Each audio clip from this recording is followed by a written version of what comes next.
నా కృష్ణుని నా నుండి ఎవరు వేరు చేయలేరు. అమ్మా, నన్నెవరు లాక్కెళ్తున్నారు? అక్క, ఒక్క నిమిషం. అక్క, నువ్వు ముందు కూర్చో. కృష్ణ, నువ్వు కాస్త రామ్మా. ఇప్పుడు అమ్మ కూర్చోవడం చాలా అవసరం. అక్క, ప్లీజ్ కొంచెంసేపు ఇక్కడ కూర్చో. అక్క, ప్లీజ్ ఇక్కడ కూర్చో. నేను ఇప్పుడే వెళ్ళి నీళ్ళు తీసుకొస్తాను. అమ్మా ప్లీజ్, నువ్వు ఏడవద్దమ్మా ప్లీజ్. అక్క, ప్లీజ్ కామ్ డౌన్. అసలు అలా ఏం జరగదు. Please relax. మరి నోటీస్, ఈ నోటీస్కి మనం జవాబు చెప్తాం, తప్పకుండా చెప్తాం. ఇక నువ్వు చూస్తూ ఉండు. మన కృష్ణని నీ నుండి ఎవ్వరూ దూరం చేయలేరు. నువ్వు మాత్రం ధైర్యంగా ఉండక్క. ప్లీజ్, నువ్వు కొంచెం నీళ్ళు తాగు. నీకు నేను తాగించనా అమ్మా?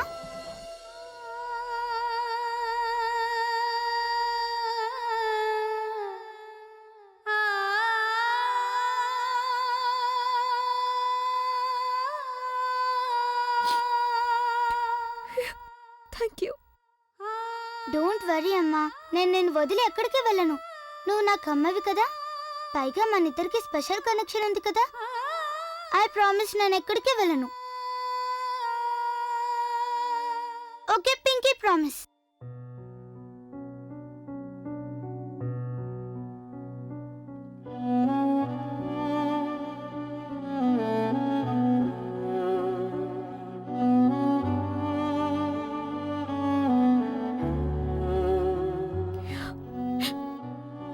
నా కృష్ణని నా నుండి ఎవరు వేరు చేయలేరు, ఎవరు చేయలేరు.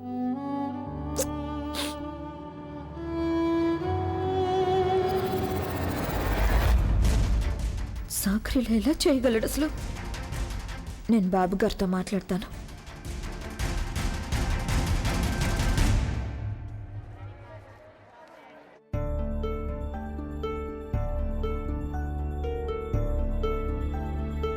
నాన్న, పిలిచారా నన్ను?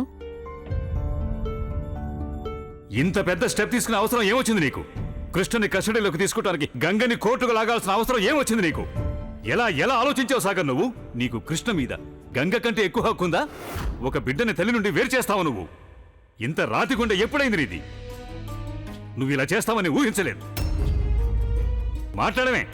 నాన్న, మీకు గుర్తుందా గంగ చిన్నపిల్లగా ఉన్నప్పుడు తను చదువుకోనని మొండికేసింది. విషయాన్ని డైవర్ట్ చేయాలని చూడొద్దు. నిన్ను ఒకటి అడుగుతుంటే నువ్వు ఇంకేదో. అప్పుడు నేను తనకి చెప్పాను, గంగా చూడు, నాన్న నీ మంచి కోసమే చేస్తున్నారని. కానీ లేదు, తనకి తిన్నగా చెప్తే ఏదైనా వింటుందా అసలు? అందుకనే నేను తనకి ఎలా చెప్పాల్సి వచ్చిందంటే, గంగా, నా ఫ్రెండ్స్ అందరూ కూడా స్కూల్కి వెళ్తున్నారు. నీకు చదవడం రాయడం రాదు, మా ఫ్రెండ్స్ లాగా ఇంగ్లీష్ మాట్లాడడం రాదు. ఒకవేళ నువ్వు నాకు ఫ్రెండ్గా ఉండాలనుకుంటే నువ్వు కూడా చదువుకోవాల్సి ఉంటుందన్నాను. అప్పుడు తను చదువుకోవడానికి అంగీకరించింది. నానా, గుర్తుందా? మీకు మీరే కదా మాస్టర్ గారిని ఇంటికి పిలిపించారు, గంగకు పరిచయం చేశారు. ఎంతో భయపడిపోయింది తను, చాలా కంగారు పడిపోయింది. అఫ్ కోర్స్ నాకు గుర్తుంది, అన్నీ గుర్తున్నాయి. కానీ ఆ విషయానికి నా ప్రశ్నకి ఏమిటి సంబంధం? గంగ మాస్టర్ గారిని అప్పుడు ఎంత విసిగించిందంటే మీరు కోపం వచ్చి గంగని ఏమన్నారంటే, నీకు చదువు అవసరం లేదు, మాస్టర్ గారు నీకు చదువు చెప్పడానికి ఇంటికి రారు అని. అలాగే జరిగింది కదా. నువ్వేం చెప్పాలనుకుంటున్నావు?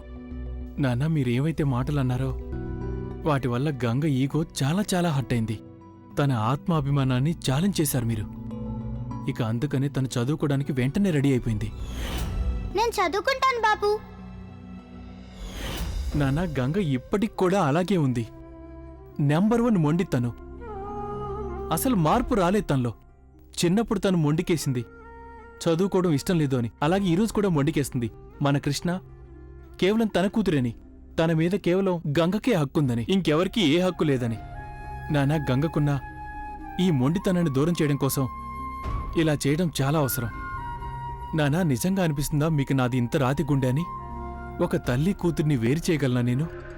నానా, నేను చేసినవన్నీ తప్పులన్నీ నాకు తెలిసినప్పటి నుండి నేను గంగని బాధ పెట్టాలని, ఇబ్బంది పెట్టాలన్న ఆలోచన కూడా నాలో రావటం లేదు. నేను మీకు ఎలా చెప్పాలో నాకు అర్థం కావటలేదు. గంగని, కృష్ణని నా జీవితంలో భాగం చేసుకోవటానికి నేను ఎంతో తప్పిస్తున్నాను. కానీ ఏం చేయాలి? గంగ అసలు నా మాట వింటం లేదు, మొదటి నుండి అంతే తను కదా. ఒక్కసారి డిసైడ్ చేసుకుందంటే తను అంతే, ఇక మారదు. అంటే నువ్వు అనుకుంటున్నది కేవలం కృష్ణ ద్వారా గంగ నీ దగ్గరికి తిరిగి వస్తుందనా? ఎస్ నాన్న. కృష్ణని కోల్పోతుందనే భయమే గంగని నా దగ్గరికి తీసుకొస్తుంది. ఇంతకంటే వేరే దారి లేదు. నీ ఈ పద్ధతి కరెక్ట్ కాదు సాగర్. నువ్వు గంగని బ్లాక్మెయిల్ చేస్తున్నావు. నీకనిపిస్తుందేమో అంతా సర్దుకుంటుంది అని, కానీ ఏదీ సర్దుకోదు. బాధ పెట్టను అని చెప్తూనే నువ్వు తనని ఇంకా బాధ పెడుతున్నావు సాగర్. నువ్వు ఆలోచించిన రకంగానే అన్నీ జరగాలని లేదు కదా. అయినా కోర్టు గురించి నీకు తెలుసు కదా సాగర్. ఎన్నో రకాల ప్రశ్నలు అడుగుతూ ఉంటారు, విషయాన్ని ఎక్కడి నుండి ఎక్కడికో తీసుకెళ్తుంటారు. ఒక లాయర్ వై ఉండి నీకు ఆ మాత్రం తెలియదా సాగర్? నాకు చాలా భయంగా ఉంది. ఒకవేళ ఈ విషయం చేజారిపోయిందంటే ఆ తర్వాత ఎవ్వరూ ఏమీ చేయలేరు. నానా ప్లీజ్, మీరు అనుకుంటున్నట్టుగా అసలేమీ జరగదు. నేను గంగని కష్టపెట్టాలనుకోవటం లేదు, అలాగే తన నుండి కృష్ణను లాక్కోవాలనుకోవటం లేదు. నేను కేవలం ఒక్కటే కోరుకుంటున్నాను, వాళ్ళిద్దరూ ఇక్కడ మనతో కలిసి ఉండాలని. నాతో కలిసి, మనతో కలిసి ఒక ఫ్యామిలీ లాగా. అలాగే నాకు తెలుసు నాన్న, ఒకవేళ నేను కృష్ణని ఇక్కడికి తీసుకురావడంలో సక్సెస్ అయ్యానంటే అప్పుడు గంగ కూడా వచ్చేస్తుంది. లేదంటే ఇలా కూడా అనొచ్చేమో, ఇక్కడికి కృష్ణ వస్తేనే గంగ కూడా వస్తుంది. నాన్న ప్లీజ్,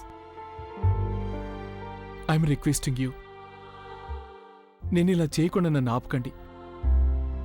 నాన్న నేను నిజం చెప్తున్నాను, దీని గురించి నేను చాలా ఆలోచించాను. ప్లీజ్, మీ అబ్బాయి మీద ఈ మాత్రం నమ్మకం అయితే మీకుంది కదా. ఒకవేళ నీకంత నమ్మకం ఉంటే అలాగే కానివ్వు Sagar. But be careful Sagar. ఇది చాలా సెన్సిటివ్ ఇష్యూ, గుర్తుంచుకో. సాల్వ్ చేయడానికి బదులు ప్రాబ్లమాటిక్గా తయారవకూడదు. ఇప్పటికే చాలా మనస్పర్ధలున్నాయి. నాకు తెలుసు నాన్న, ఐ నో ఎవ్రీథింగ్. కానీ మీరు కంగారు పడకండి, నేను అలా ఏమీ జరగనివ్వను. I promise. థ్యాంక్స్ నాన్న. నాన్న, అది రేపు మొదటి హియరింగ్. మీరు వస్తారా? లేదు సాగర్, ఇది నా వల్ల కాదు. గంగ ఇలా కోర్టు చుట్టూ తిరగటం చూసి నేను భరించలేను. కృష్ణని ఇన్నేళ్లు తను ఒంటరిగానే పెంచి పెద్ద చేసింది. గంగ పడిన కష్టాలు చూశాను. తను ఎన్నో కష్టాలు అనుభవించింది. తన సంఘర్షణ, తన బాధ, తన ప్రేమ అన్నీ చూశాను నేను. కృష్ణ ఒక్కతే తన జీవితంలో తనకు ముఖ్యమైనది. ఊహించుకుంటేనే భయంగా ఉంది. ఇక్కడ నీ ఆలోచన విధానం సరికాదు సాగర్.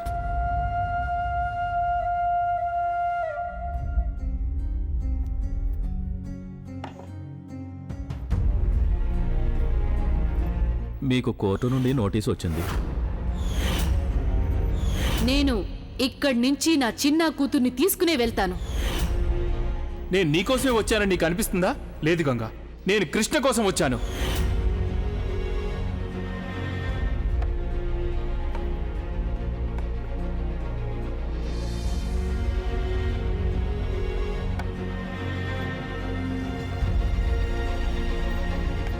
నాకు తెలుసు,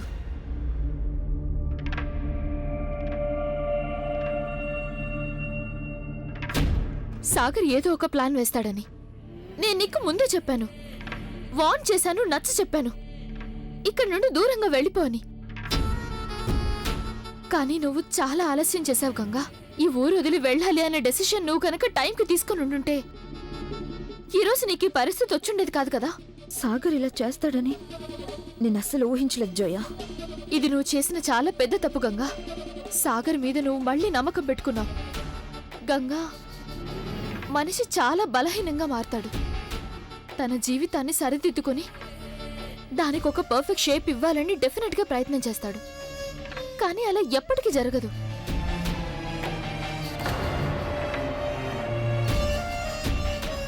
నేను చెప్పేది విను గంగా. ఒకవేళ ఈ సమస్యల నుండి బయటపడాలనుకుంటే నువ్వు రాత్రికి రాత్రి ఎవరికి ఏమీ చెప్పకుండా ఇక్కడ నుండి వెళ్ళిపోవాలి గంగా. సాగర్ ఒక వకీల్ కదా, అది కూడా చాలా తెలివైన వకీలు. నీ నుండి నీ కూతురిని లాక్కోవడానికి తను డెఫినెట్గా ఏదో ప్లాన్ వేస్తాడు. తను అనుకున్నది సాధించడానికి ఏదైనా చేస్తాడు. అప్పుడు నువ్వేం చేస్తావు?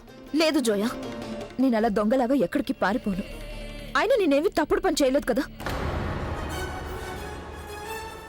సాగర్ నన్ను ఛాలెంజ్ చేశాడవునా? ఒకవేళ ఈ టైంలో నేను భయపడి పారిపోయానంటే అప్పుడు కృష్ణ నా గురించి ఏమనుకుంటుంది? తన మనసు మీద ప్రభావం పడుతుంది. నేను ఎప్పుడు తనకి చెప్తూ ఉంటాను స్ట్రాంగ్గా బ్రేవ్గా ఉండాలి, సిచ్యుయేషన్ని ఫేస్ చేయాలి అని. కానీ నేనే ఇంత బలహీనంగా ఉంటే లేదు జోయా, ఇప్పుడు నేను ఎక్కడికి వెళ్ళను. ఒక విషయం చెప్పిన జోయా, ఇప్పుడు నా జీవితంలో ఎన్ని ఒడిదుడుకులు ఎన్ని ఆటంకులైనా రానివ్వు, కానీ నేను ఓటమిని మాత్రం అంగీకరించను. అది కాకుండా జీవితంలో ఇలాంటివన్నీ సహజమే, వాటికి మనం భయపడకూడదు. సాగర్ నిన్ను కోర్టుకు లాగుతున్నాడు కదా, సరే అయితే నేను కూడా పోరాడతాను. ఆఖరి శ్వాస వరకు పోరాడతాను. నేను నా హక్కు కోసం, నా కృష్ణ హక్కు కోసం పోరాడతాను. మా నాన్నగారు ఇంకా బాబుగారు నాకు ఇదే నేర్పించారు. ఏం జరిగినా ఎదిరించాలి, కానీ నీ మనసుని ఓడిపోనివ్వద్దు అని. ఎందుకంటే గెలుపైనా ఓటమైనా మనసుతోనే ముడిపడి ఉంటుంది. నేనెక్కడికి వెళ్ళడం లేదు జోయా, నేను ఇక్కడే ఉంటాను. నిజానికి నాలో కూడా నీ అంత ధైర్యం ఉంటే బావుండు. నీకు ఏది కరెక్ట్ అనిపిస్తే గంగా నువ్వు అదే చెయ్యి, సరేనా? కానీ ఒక్క విషయం మర్చిపోకు, ద్వేషం అనే ఈ మంటల్లో నువ్వు స్వయంగా కాలిపోతావేమో.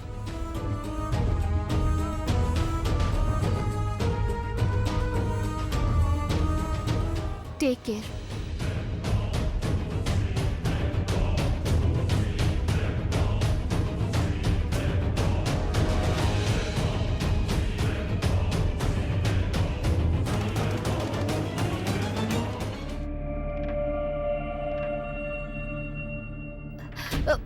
Krishna, I'm sorry.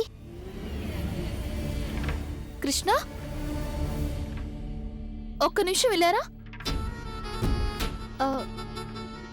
ఒక విషయం చెప్పు, మీ అమ్మ నాన్న ఇద్దరు ఇలా గొడవ పడ్డం నీకేమాత్రం ఇష్టం లేదు కదా? అయితే నువ్వు మీ మమ్మీతో చెప్పు ఈ కేసు గురించి ఫైట్ చేయొద్దని. అలాగే నువ్వు మీ మమ్మీతో కలిసి ఎటైనా దూరంగా వెళ్ళిపో. ఒకవేళ మీ ఇద్దరు ఇక్కడి నుండి ఎటైనా దూరంగా వెళ్ళిపోతే అప్పుడు మీ అమ్మ నాన్నలు కలుసుకోరు. ఒకవేళ వాళ్ళు కలవలేదు అంటే గొడవలు జరగవు. అప్పుడు అసలు ఎలాంటి ప్రాబ్లం ఉండదు, అవునా? లేదు జోయా ఆంటీ, అమ్మ నేర్పించింది ప్రాబ్లం నుంచి ఎప్పుడు భయపడి వెళ్ళకూడదని, వాటిని మనం ఫేస్ చేయాలని. దొంగతనం చేసిన వాళ్ళు తప్పు చేసిన వాళ్ళే పారిపోతారు, కానీ మా అమ్మ ఏ తప్పు చేయలేదు, దొంగతనము చేయలేదు, అవునా? మా అమ్మ ఇక్కడే ఉండాలని నేను కోరుకుంటున్నాను. అలాగే నేను తనకి తోడుగా ఉంటాను. మేమిద్దరం కలిసి ప్రాబ్లమ్స్ ని ఎదుర్కొంటాం.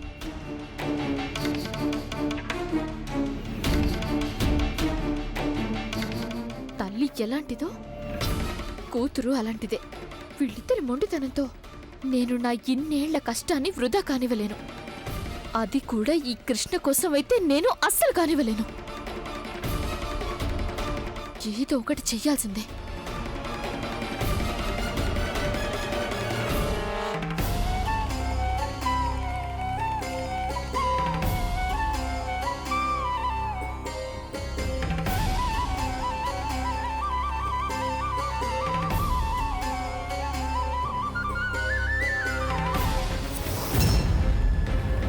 అమ్మ, చపాతి కాలిపోతుంది.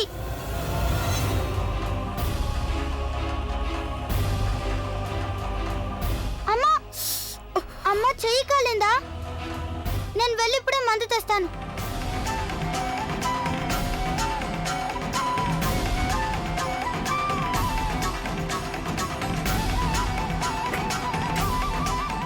కానీ ఒక్క విషయం మర్చిపోకు, ద్వేషం అనే ఈ మంటల్లో నువ్వు స్వయంగా కాలిపోతావేమో. ఇప్పుడు ఈ మంటల్లో నేను కాలి బూడిదవ్వాలి, లేదంటే బతికి బయటపడాలి. ఇంతకంటే మరో దారి లేదు నాకింకా. సాగర్ నాకు వేరే ఏ దారి మిగుల్చలేదు.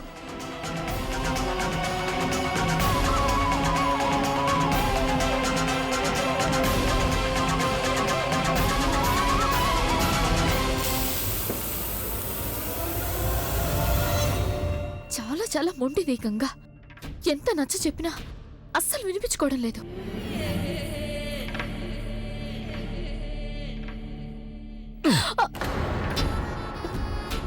ఎందుకు నన్ను దయ్యంలాగా భయపడుతున్నావు? పిచ్చిగాని పట్టిందా నీకు?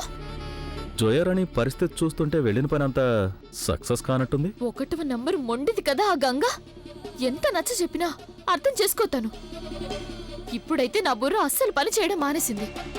ఒకవైపు సాగర్ మొండితనం, గంగని కృష్ణని ఎలాగైనా ఇంటికి తీసుకురావాలని. ఇక మరోవైపు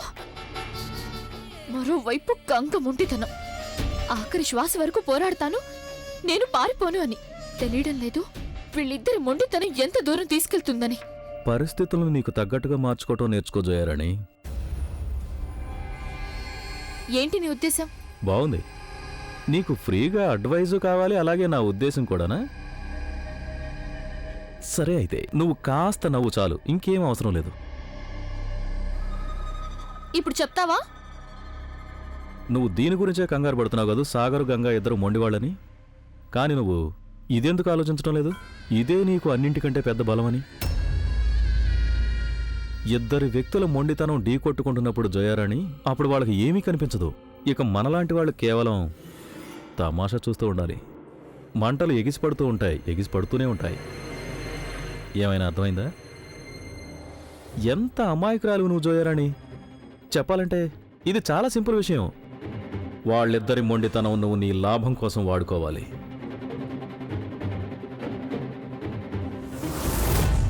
ఎప్పుడు చూసినా వాళ్ళిద్దరూ మండుతూనే ఉంటారు. కాకపోతే నువ్వు కాస్త గాలి ఊస్తే సరిపోతుంది. అప్పుడు మంటలు ఎలా చెలరేగుతాయంటే అందులో మొత్తం కాలి బూడిదైపోతుంది. ఇప్పుడైనా అర్థమైందా?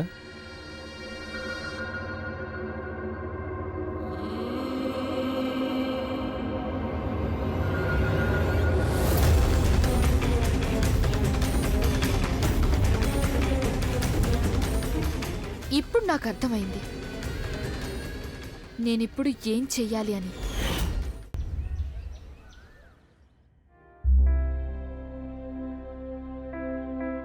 మాధవి, చిన్న చిన్న చిన్న ఆగు ఆగు. మాధవి, ఇలా తీసుకురా. రా ఏంటనమ్మా? ఆగు, ఒక్క నిమిషం ఆగు బాబు. పెద్ద పని మీద వెళ్తున్నావుగా నువ్వు. ఏంటనమ్మా ఇదంతా? ఉండు.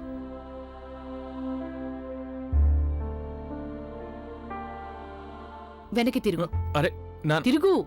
నానమ్మ నువ్వేం చేస్తున్నావు? నానమ్మ దీన్ని నాకు తీసుకెళ్లి ఇప్పటికే దూరంగా చాలా లేట్ పడేయాలి. అయింది. త్వరగా వెళ్ళాలి. చూడు, నువ్వు విజయం సాధించాలి. అలాగే నీ కూతురు ఇంకా నా ముని మనవరాల్ని నీతో తీసుకురావాలి. ఆ పొగరుపోతూ గంగా, నువ్వు తన పొగర్ని అణచాలి. అప్పుడు నా మనసులో కోరిక తీరుతుంది, అలాగే నీ కష్టం ఫలిస్తుంది కదా చిన్నా. నానమ్మ ఇప్పుడు నేను కేవలం పిటిషన్ ఫైల్ చేయడానికి వెళ్తున్నాను. దీనికి మంజూరు వస్తే అప్పుడు ఈ కేసు ముందుకు వెళ్తుంది. అందుకని గెలుపోవటంలనేవి ఇంకా చాలా దూరంలో ఉన్నాయి.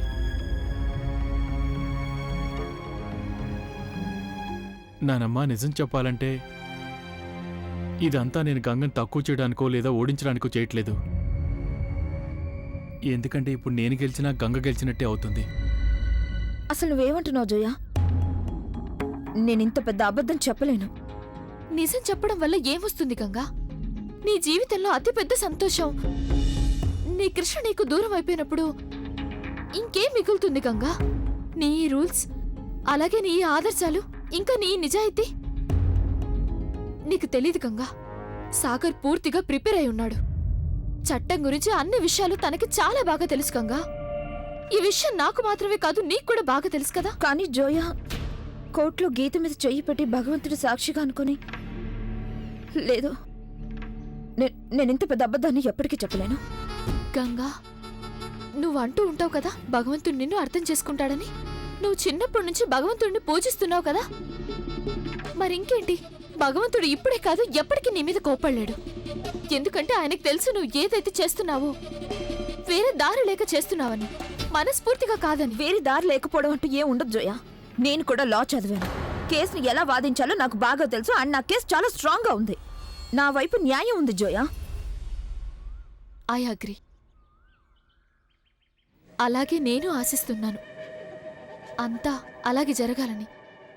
అయినప్పటికీ ఒకవేళ చట్టం నీకు వ్యతిరేకంగా వెళ్తోందంటే, నీ నిజాన్ని చూసి చూడనట్టు వదిలేస్తే, అప్పుడు నేను నీకు ఏదైతే చెప్పానో దాన్ని నువ్వు తప్పకుండా ఉపయోగించాలి. ఇక నువ్వు దాన్ని ఉపయోగించడానికి అసలు ఎప్పుడూ కూడా హెసిటేట్ చేయొద్దు. చల్లగా ఉండు. నువ్వు అనుకున్నది నెరవేరాలి సాలిగ్రాముడు. సంతోషంగా ఉండు. మళ్ళీ ఒకసారి ఆలోచించు సాగర్. నువ్వు చేయబోతున్న పని కరెక్టేనా? అన్నయ్య, ఇంతకంటే నా దగ్గర వేరే ఆప్షన్ లేదు. ఐ హోప్ నేను చేసేదానివల్ల అంతా సర్దుకోవాలి. Okay, all the best. I just pray Sagar, ఎవరి మనసు బాధపడకూడదు, అంతే. నేను అదే కోరుకుంటున్నాను.